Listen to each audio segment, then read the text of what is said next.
Gusto ko lang basahin sa iyo, Princess, itong verse sa Kawikaan.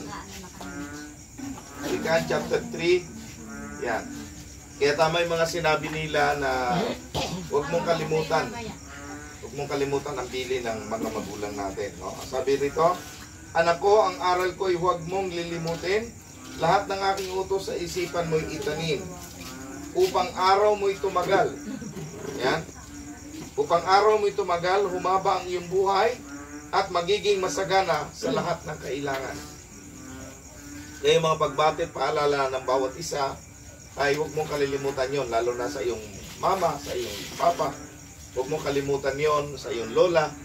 Lahat ng mga paalala sa iyo, dahil 11 years old ka pa lang, so napakabata mo pa.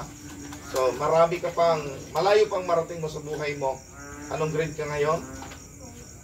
Grade 4 pa lang, no? So ibig sabihin, napakabata mo pa. Kaya kung may mga nakikita kang mga kabataan na nagbo-boyfriend, huwag mo silang gayahin. Ha? Kasi batang-bata ka pa, no?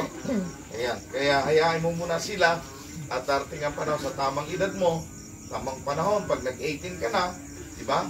Graduate ka na noon, di ba? So, hayaan mo sila at ituloy mo yung pag-aaral mo, ituloy mo yung pangarap mo, at lagi kang mag-pray kay God, at lagi kang makinig sa iyong mga magulang, no? Pananalig at katapat ay huwag mong kalilimutan, huwag mong tatalikuran, ikwenta sa liig at iyong itanim sa isipan. Sa gayon, malulugod sa iyo ang Diyos at kilalanin ka mga tao. Kaya kapag lagi nating sigad ang ating kinikilala, ina-appreciate natin sa buhay natin, ay hahaba ang buhay natin. Amen? Kaya ganun lang ang sekreto sa ating birthday celebrant kay Ate Hana kahapon at kay Russell, no? Russell ba ngay kay Russell din ngayon o bukas? Kahapon. Kasabay pala sila ni Ate Hana.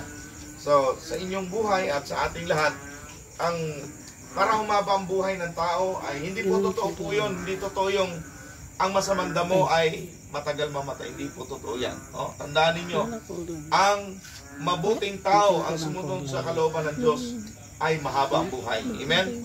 Si Abraham po ay umabot ng mahigit 100 years nang siya po'y sumunod sa kalooban ng Diyos. No? Kaya yung pong mga taong hindi sumusunod sa kalooban ng Diyos, maikli po ang buhay. Amen? Amen.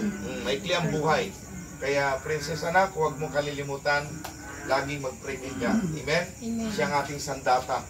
Siya ang ating sandata at siya ang ating panangga laban sa matukso at kapahamakan sa buhay. No? Kaya, nawa magtuloy-tuloy ka dahil nung unang attend mo yata, kinabukasan yata ay sumayaw ka na, di ba?